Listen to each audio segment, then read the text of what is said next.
So Madonna released a new album today, which I've listened to, and it's quite good.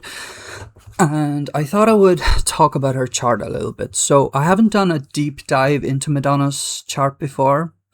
I just knew some bits and pieces for it. It's not a chart I've looked at often. It's not a chart I've thought about often. And I don't know a huge amount of details about Madonna's life, but I have a general idea of certain things, and I've listened to her music and things like that. So I thought I would just talk about some of her chart features. And like I said, I haven't done a huge deep dive on her chart, and I'm not going to do probably a very long video here talking about her chart. I'm not going to do a huge deep dive. That's maybe for somebody who's maybe more nuanced understands more nuance about Madonna, or certain astrological features of hers or whatever. But I'm gonna talk about a few things. So it's quite obvious that Madonna is a Leo, right? She has a Leo sun, let's see, Venus at 0 degrees, and then also Uranus. So I mean, Leo is essentially the performer, the one who wants to give something of themselves and to shine and perform, and like she's an archetype. She's kind of embodying the archetype of Leo in that way. She's quite literally Leonian in that way. And when we think of Madonna, I think one of the kind of main sort of distinguishable features of hers is that she kind of reinvents herself artistically, creatively, in terms of like her persona, her music. She has like these different features and layers that she kind of maybe works with to kind of create different sort of personas or something like that. And I thought it was interesting that she does have this okay, what am I looking at? So she has Sun at 23 degrees Leo, which you could say is loosely conjunct her Pluto and Virgo at 1 degree. So even though it's out of sign, you could say that her Sun and Pluto are in a conjunction, and so that would indicate somebody who kind of sheds their skin, their layers, kind of reinvents herself. She's very Plutonian in that way. Like she is all about transformation, really, and shedding certain layers and kind of finding herself through that, which also is the Leo theme, kind of finding your own identity and like who you are and what you want to create and what you want to do. She's very creative in that way. And then also her moon at 11 degrees of Virgo is also, you could say, in a loose conjunction. It is quite loose with Pluto and Virgo. So it's like 10 degrees apart, but that's also moon Pluto is also shedding something, like shedding your emotional skin. And she lost her mother at a young age. I'm not sure how old she was. I think she like 5 or something. It's really sad. But that could be a moon Pluto theme, and also Saturn in the 4th house, moon square Saturn as well. I think, let's see, moon at 11 Virgo, Saturn at 19 Sagittarius. So she does have that moon Saturn square. It's quite loose, but she does have a moon Saturn square as well. So moon conjunct Pluto, moon square Saturn, Saturn in the 4th house. So there is that emotional difficulty, and one, if we're being real, like these kinds of aspects can be not like a indicator. It's not like it will happen to you if you have these features, but one expression of these kinds of features and aspects is that you could have difficulty with a mother in some way, or the mother is distant, or the mother is cold, or the mother is absent, or the mother is somehow is not playing a role as much as she could. And in this case it was very sad. She lost her mother, in literally, like in a physical sense, the presence of her mother.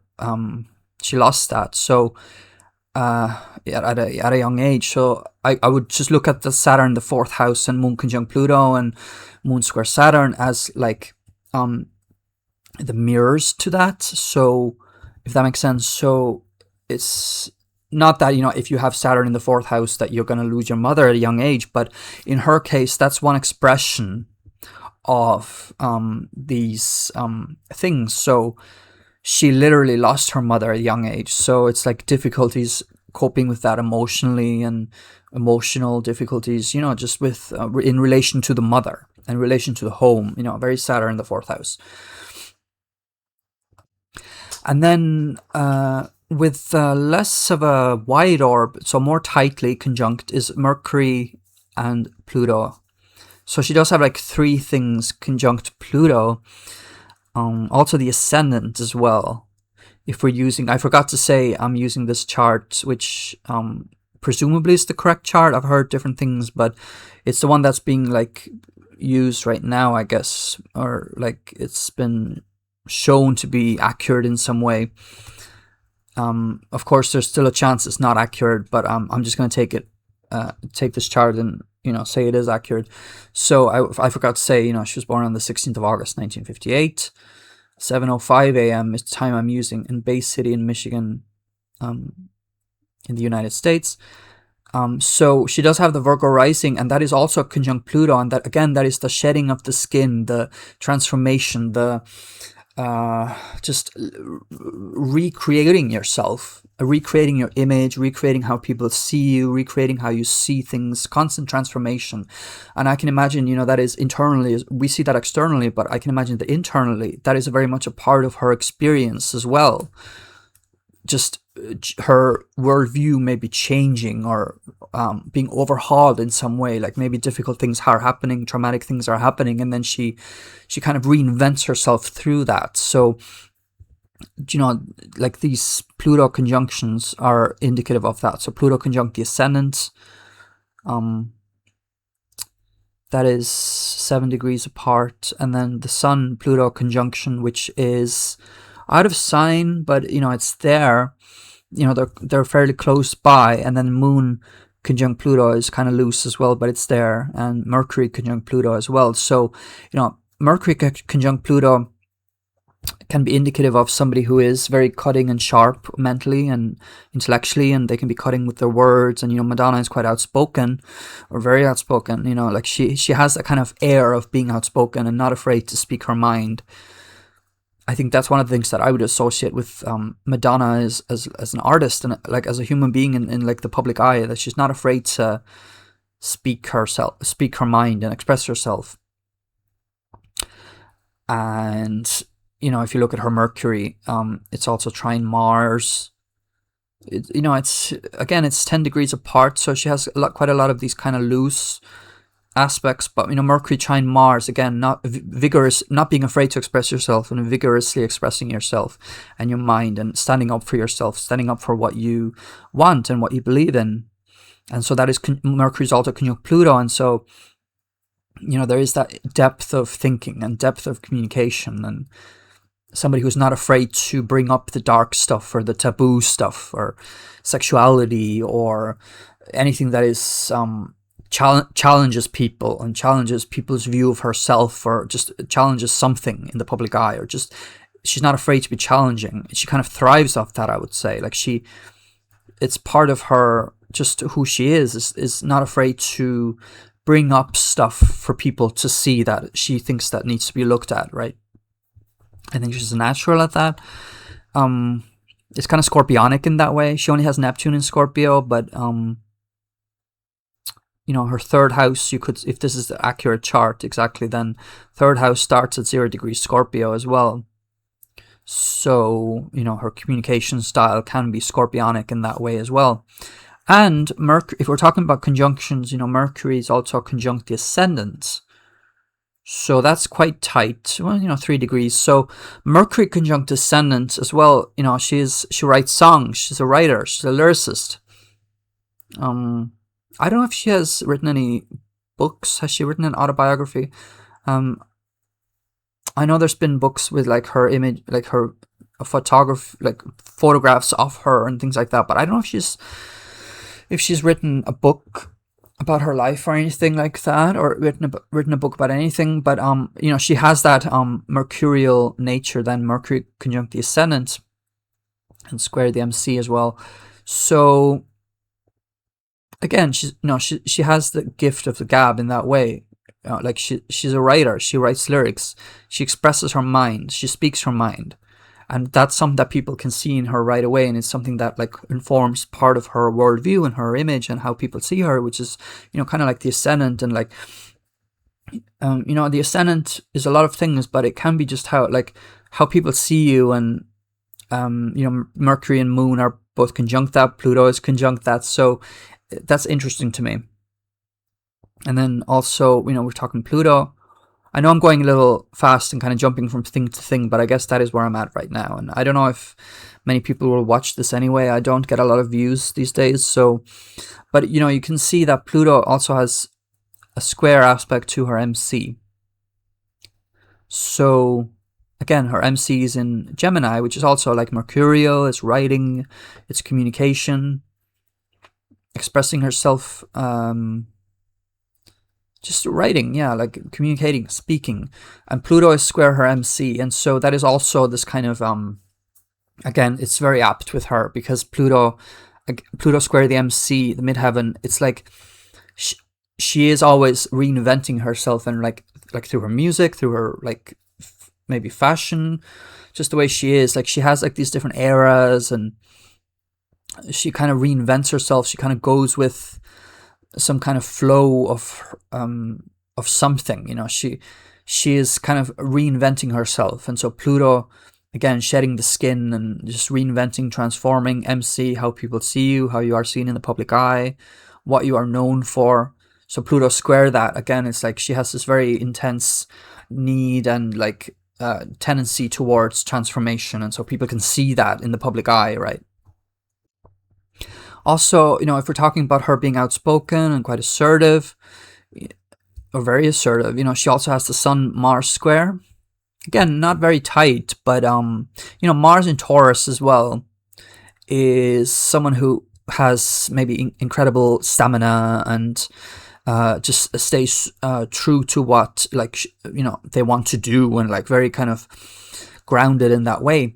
And so Mars squares, Mars squares Sun as well. Sun square Mars can be, somebody who can be very assertive and can come across abrasive in some way if you're not used to that. It's like she's probably grappling with that in herself, since it's a square.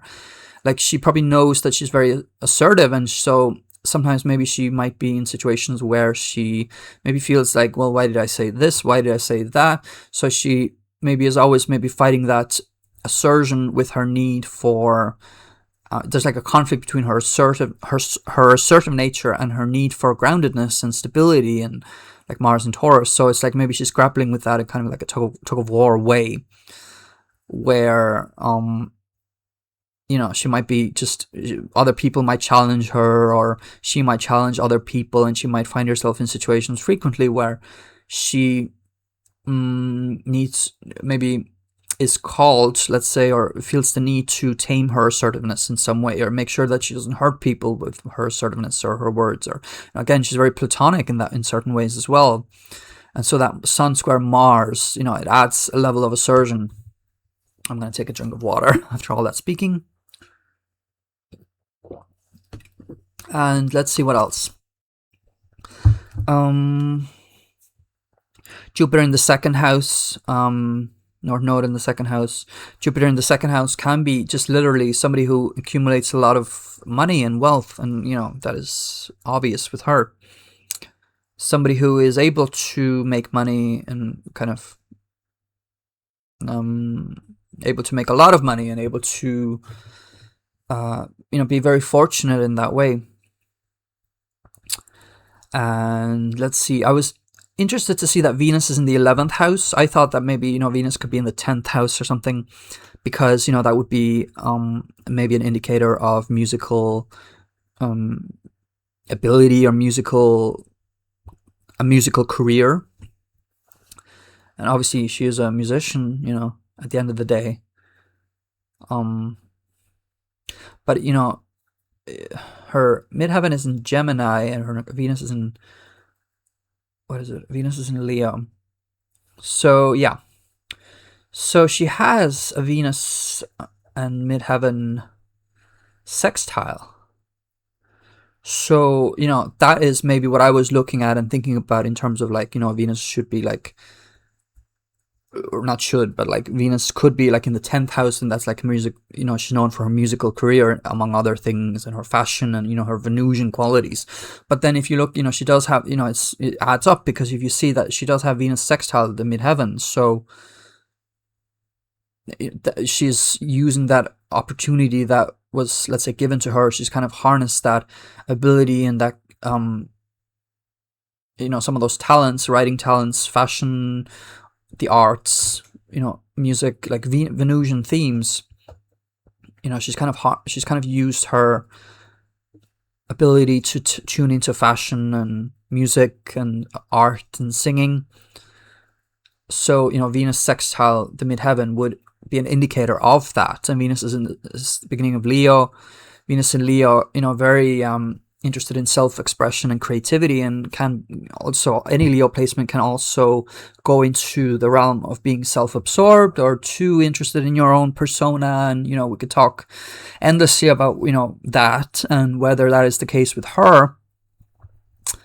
But there's positives and negatives to it, right? So Leo can be indicative of somebody who, let's say, as an archetype, it's self-expression and creativity of the self. So as an archetypally, that can turn into the other side, which is being self-absorbed or being obsessed with your own creativity or your own self-expression or your own persona or the mask that you're creating. So it's, I think she's embodying both of these things like at the same time. So she has obviously given people so much with her music, with her, we could go on and on with her artistry. But there is an element of taking herself maybe seriously, very seriously, like within that, which is good. But it can also be indicative of somebody who just does have this element of like self-focusedness, if that makes sense, which is not a bad thing in itself. I'm not here to judge or anything like that either. Like obviously she has given so much, which is very Leonian.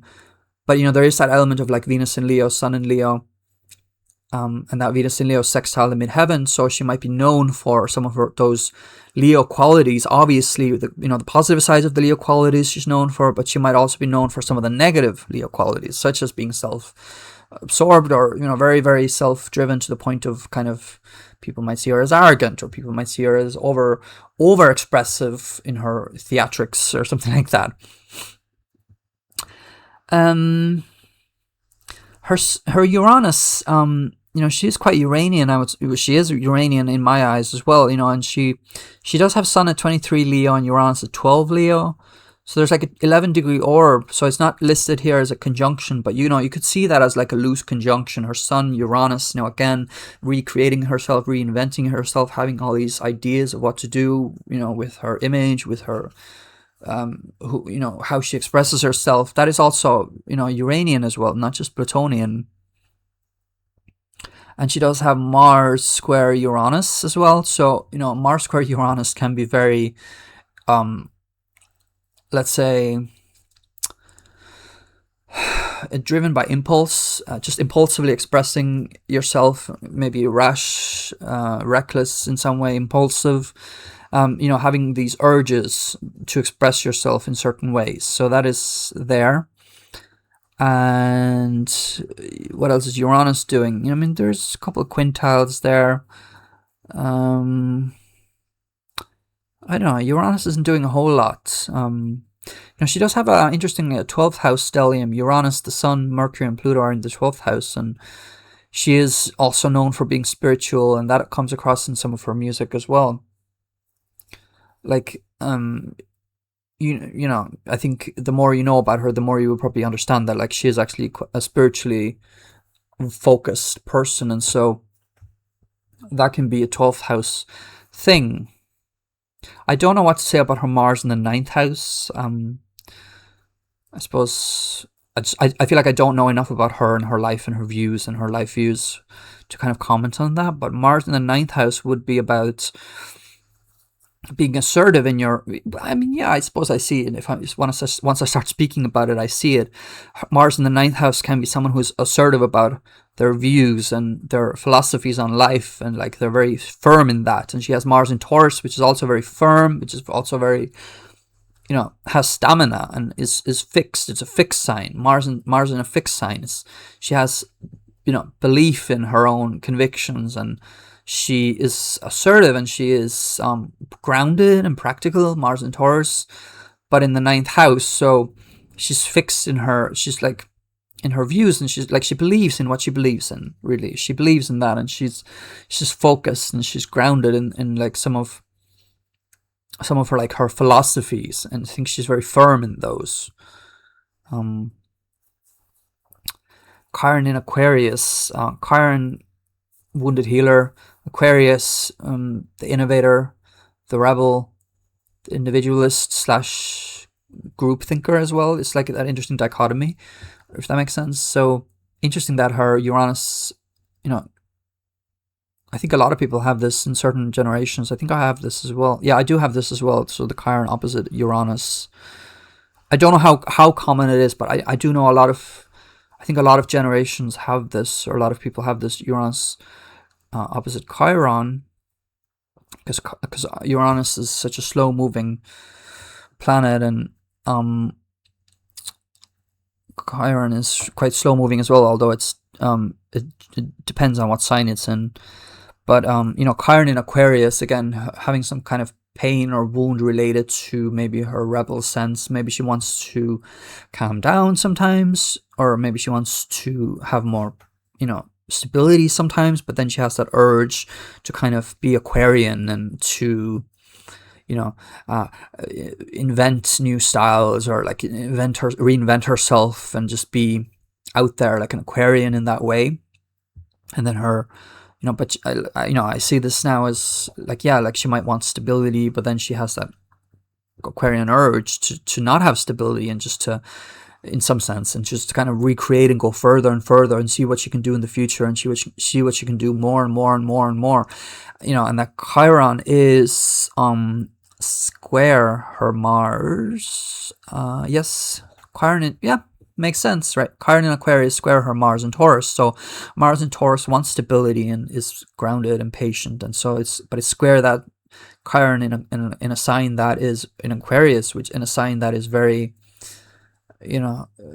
different from Taurus in that way, in that Taurus wants groundedness and stability, and is very practical in that way, whereas Aquarius is much more big thinking, and like, or like forward thinking, and like wants to invent and like create a bit of a chaos and mess and things like that. And so, and that is opposite her Uranus as well, which is interesting. So Uranus rules Aquarius. So I just find this, I'm kind of going on tangents, but I can kind of see this more. I'm kind of starting to see her chart more holistically and kind of cohesively now, in a way. Like her Leo, some of her Leo planets, like also the Sun and Uranus, in Leo are opposite that Chiron in Aquarius. So maybe that is part of her. It's like one expression of, it's one indicator of like her wanting to create and be innovative and like future thinking, forward looking, while creating a bit of a persona, and while creating a bit of a chaos and bit of a mess in that way, if that makes any sense. Let's see. Venus is in a loose, out of sign square with Jupiter. Again, that can be going to extremes when it comes to like fashion and like indulgences, personal indulgences. Also, Venus is a very kind of social planet, and so when it's squared with Jupiter, there can also be this kind of going to extremes in social situations, or just socially, or there's something about you that is maybe reckless, and also that Mars square Uranus can be reckless. So Venus square Jupiter, Mars square Uranus can be this create holistic. If you think about it holistically, it can create this kind of chaotic, slightly messy, energy. Goes to extremes, goes to excess.